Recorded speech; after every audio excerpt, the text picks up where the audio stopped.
Assalamualaikum warahmatullahi wabarakatuh. Nabi Isa alaihissalam adalah seorang utusan Allah yang lahir di Palestina. Ia lahir dari seorang ibu yang bernama Siti Maryam. Kelahirannya yang tanpa memiliki seorang ayah menjadi tanda kekuasaan Allah Subhanahu wa taala. Masa hidup Nabi Isa alaihissalam adalah di zaman sebelum Nabi Muhammad SAW datang sebagai penutup para nabi. Sebagai seorang utusan Allah, Nabi Isa alaihissalam diberi sejumlah mukjizat yang dimaksudkan untuk meneguhkan kenabiannya. Salah satu mukjizat yang paling populernya adalah kemampuannya menyembuhkan orang sakit. Dikisahkan pada suatu hari Nabi Isa alaihissalam pernah berjalan di suatu tempat. Kemudian Nabi Isa alaihissalam melihat seorang laki-laki yang buta dan juga mengalami lumpuh. Kulit dagingnya mengelupas karena mengidap penyakit kusta. Mengetahui dengan hatinya bahwa yang datang mendekat itu bukan orang sembarangan.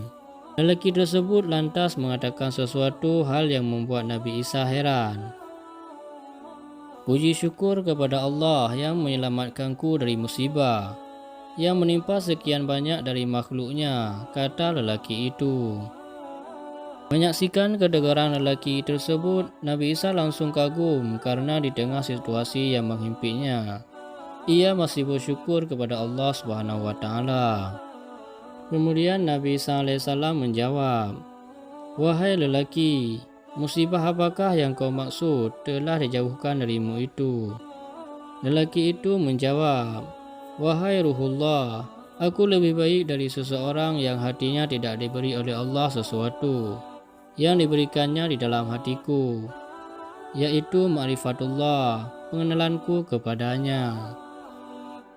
Nabi Isa alaihissalam semakin tertegun lalu menjawab, "Engkau benar, ulurkanlah tanganmu." Lelaki itu pun mengulurkan tangannya dan dipeganglah oleh Nabi Isa alaihissalam. Seketika atas izin Allah penyakit yang dideritanya itu sembuh dan parasnya berubah layaknya orang sehat pada umumnya. Laki-laki yang memiliki kelembutan hati itu kemudian berterima kasih kepada Nabi Isa dan mereka langsung beribadah kepada Allah. Atas keajaibannya itu Allah Subhanahu wa taala berfirman yang artinya, "Mereka merasa berjasa kepadamu dengan keislaman mereka. Katakanlah kepada mereka, janganlah kamu merasa berjasa kepadaku dengan keislamanmu. Sebenarnya Allah lah yang melimpahkan nikmat kepadamu dengan menunjukkan kamu kepada keimanan, jika kamu orang yang benar."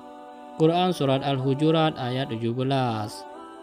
Atas penegasan di atas, jelas bahwa Nabi Isa alaihissalam adalah orang yang dipilih oleh Allah untuk mengemban suatu tugas suci, yaitu mengajak manusia kepada jalan kebenaran. Banyak yang meyakini bahwa Nabi Isa alaihissalam masih hidup sampai saat ini, karena pada suatu kejadian ia diangkat oleh Allah Subhanahu wa taala ke langit untuk menyelamatkannya dari kejaran orang-orang yang ingin mencelakainya. Demikianlah kisah Nabi Isa alaihissalam yang dapat menyembuhkan orang buta. Semoga dengan kisah ini dapat menjadi pelajaran dan hikmah bagi kita semua.